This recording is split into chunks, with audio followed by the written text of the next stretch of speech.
Hello everyone, welcome to science and mathematics world. I am Kaushalen Khare. और आज के इस वीडियो में हम डिस्कस करेंगे एक्सरसाइज के क्वेश्चंस को जो कि आपके चैप्टर 5 के हैं। और हम पिछले वीडियो में 5 क्वेश्चन डिस्कस कर चुके हैं। आज हम क्वेश्चन नंबर 6 से शुरू करेंगे। इस 6 क्वेश्चन में दिया हुआ है कि the position of 3 elements A B and C in the periodic table are shown below. तो अब इसमें ए बी और सी की जो पीरियोडिक टेबल में है जो दी है वो इस तरह से है कि यहाँ पे ये देखिए, ए जो है यहाँ पे 17 ग्रुप में है, यहाँ पे ए है। और बी जो है वो 16 ग्रुप में है। और यहाँ पे ये सी है। और इनके बीच के जो 1 2 3 है वो मिसिंग है। ठीक है। अब इससे रिलेटेड आपसे कुछ क्वेश्चन पूछेंगे वो। ठीक है। ये रहे। यहाँ देखिए, इसमें कह रहे हैं state whether A is a metal और नॉन मेटल। तो अब भाई इसके लिए हमें क्या करना पड़ेगा, पीरियोडिक टेबल को सामने रखना पड़ेगा। तो ये है हमारी पीरियोडिक टेबल। ये देखिए, ये है हमारी पीरियोडिक टेबल। और इस पीरियोडिक टेबल में हमें कौन सा चाहिए, 16 और 17 ग्रुप। तो ये 16 हो गए और ये 17 हो गए। अब वो कह रहे हैं कि अब इसमें देखिए, शुरू ये क्या है कि ए बी सी से चालू है। तो इस तरह से है कि यहाँ पे 1 2 3 1 2 3 4, यहाँ से 4 हैं और 4 यहाँ पे। तो अब वो कह रहे हैं ए कौन सा है, मेटल है कि नॉन मेटल। तो वही जो ए है वो यहाँ पे 17 में है, यहाँ पे क्लोरीन में 17 ग्रुप में। एक फर्स्ट का सेकंड वाला है ना, ये देख लीजिए। यहाँ देखिए, 1 2 3 4। तो इस तरफ के भी हम 4 ही ले लेते हैं। ये देख लीजिए, 16 और 17, 1 2 3 4। और जो आपका ए है वो सेकंड नंबर पे है, यहाँ पे क्लोरीन है। ठीक है। तो ये क्लोरीन है, तो ए सेकंड है क्लोरीन। तो क्लोरीन है तो क्लोरीन क्या होगा, क्लोरीन आपका नॉन मेटल है, नॉन मेटल हो गया। तो वही हो गया आंसर कि A is the non metal. अब चलते हैं क्वेश्चन नंबर बी पर। बी में लिखा हुआ है state whether whether is more reactive और less reactive than A. C जो है, जो वो क्या होगा, वो ज़्यादा रिएक्टिव होगा। और सी जो है ज़्यादा रिएक्टिव होगा ए से और कम रिएक्टिव होगा। अब इसमें तो भाई आपको वैसे ही ये पीरियोडिक टेबल रखनी पड़ेगी और यहाँ से आपको चेक करके बताना पड़ेगा। यहाँ देख लीजिए, ये आपका सी नंबर का है। और यहाँ देखिए सी कहाँ है, तो ग्रुप नंबर 17 के 1 2 3 4 नंबर पे। 1 2 3 4, ये देखिए आयोडीन है। आयोडीन है सी नंबर पे। और ये क्लोरीन है आपके ए नंबर पे। तो आयोडीन कह रहे हैं, आयोडीन क्या होगा, सी जो होगा लेस रिएक्टिव होगा ए से, as reactivity decreases down the group in halogens.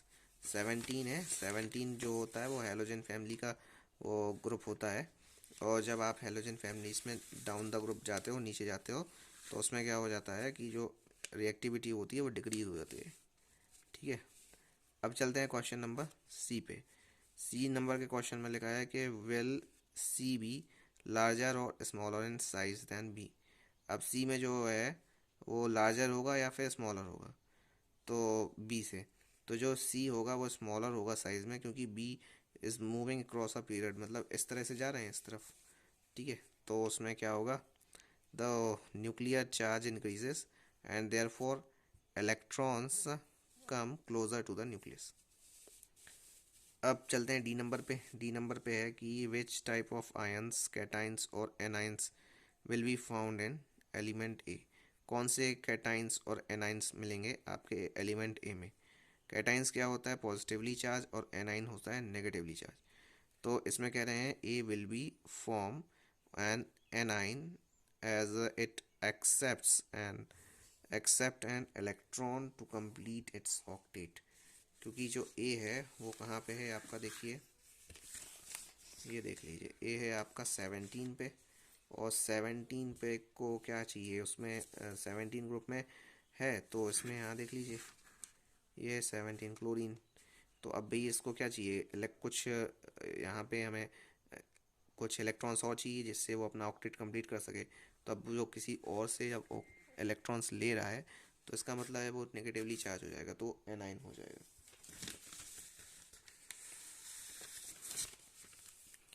तो ये था हमारा क्वेश्चन और उसे मैंने समझाने की कोशिश की है। चलते हैं अपने नेक्स्ट क्वेश्चन की तरफ, क्वेश्चन नंबर 7 पे। अब इसमें क्वेश्चन में लिखा हुआ है कि nitrogen atomic number 7 and phosphorus atomic number 15 belong to the group 15। अब इसमें कह रहे हैं कि जो नाइट्रोजन है जिसका एटॉमिक नंबर 7 है और फॉस्फोरस जिसका एटॉमिक नंबर 15 है, वो दोनों एक ही ग्रुप से बिलोंग करते हैं, 15 ग्रुप से। अब वो कह रहे हैं इन द पीरियोडिक टेबल में, और write the electronic configuration of these two elements, इन दोनों की कन्फिग्रेशन लिखो। और फिर वो क्या कह रहे हैं कि which of these more electronegative और वाई, और इनमें से कौन सा ज़्यादा इलेक्ट्रोनेगेटिव होगा और क्यों होगा। चलिए देख लेते हैं। नाइट्रोजन का एटॉमिक नंबर है 7। इसकी के शेल में 2 इलेक्ट्रॉन आएंगे, एल शेल में 5 इलेक्ट्रॉन आएंगे और एम शेल में कुछ नहीं होगा क्योंकि 7 कंप्लीट हो गए। फॉस्फोरस का एटॉमिक नंबर है 15। इसमें के शेल में 2, एल शेल में 8 और बाकी जो बचे वो 5 में एम शेल में चले जाएंगे, तो 5 इलेक्ट्रॉन होंगे लास्ट में। तो जो क्या होगा, जो नाइट्रोजन होगा वो ज़्यादा मोर इलेक्ट्रोनेगेटिव होगा फॉस्फोरस से, क्योंकि जब on moving down the group, क्योंकि जब हम नीचे से आते हैं डाउन द ग्रुप तो atomic the number of shells increase, तो नंबर ऑफ सेल्स इंक्रीज हो जाती हैं। देखिए यहाँ पे नंबर ऑफ सेल्स इंक्रीज हो रही ना, पहले यहाँ पे एम तक है एक ही है, यहाँ पे 2 ही है, ठीक है, और यहाँ पे तीसरी में 3 हो जाती हैं, तो नंबर ऑफ सेल्स इंक्रीज हो जाती हैं। Therefore the valence electrons move away from the nucleus, तो बैलेंस इलेक्ट्रॉन होते हैं ना, तो न्यूक्लियस से दूर जा रहे हैं। और and the effective nuclear charge decreases, और इफेक्टिव न्यूक्लियर चार्ज होता है वो डिक्रीज हो जाता है। तो ये था हमारा आंसर कि किसकी जो इलेक्ट्रोनेगेटिविटी ज़्यादा होगी, तो नाइट्रोजन की इलेक्ट्रोनेगेटिविटी ज़्यादा होगी फॉस्फोरस से। और this cause the decrease in tendency of the to attract electron and hence electronegativity decrease, इसीलिए इलेक्ट्रोनेगेटिविटी डिक्रीज हो जाएगी। अब बढ़ते हैं क्वेश्चन नंबर 8 की तरफ। इसमें वो क्या कह रहे हैं कि how does the electronic configuration of an atom related to its position in the modern periodic table.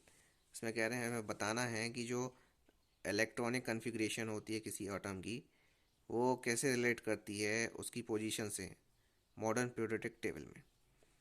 अब इसका आंसर है कि in the modern periodic table atom with the similar electronic configuration are placed in the same column, जो मतलब जिसकी same electronic configuration होती है उसको हम सेम कॉलम में रखते हैं। तो in a group the number of valence electron remain the same. एक ग्रुप में क्या होता है कि जितने भी इलेक्ट्रॉन्स होते हैं वो बैलेंस इलेक्ट्रॉन्स होते हैं वो सेम ही होते हैं। जैसे मान लो जो हमारा पहला ग्रुप है, ये वाला देख लीजिए, ये पहले ग्रुप में ग्रुप 1, ये यहाँ से देख लीजिए, ये फर्स्ट ग्रुप है, यहाँ पे एक एक रहेंगे, यहाँ पे दो दो रहेंगे, ठीक है, वैलेंस इलेक्ट्रॉन वाले उसमें, यहाँ पे 3 3 रहेंगे, तो ऐसा रहता है। तो मॉडर्न पीरियोडिक टेबल में एटम्स जो हैं वो सिमिलर इलेक्ट्रॉनिक कन्फिग्रेशन वाले वो जो होते हैं वो उनको सेम कॉलम में रखा जाता है ग्रुप में। और the number of valence electron remain the same, वो सेम रहते हैं।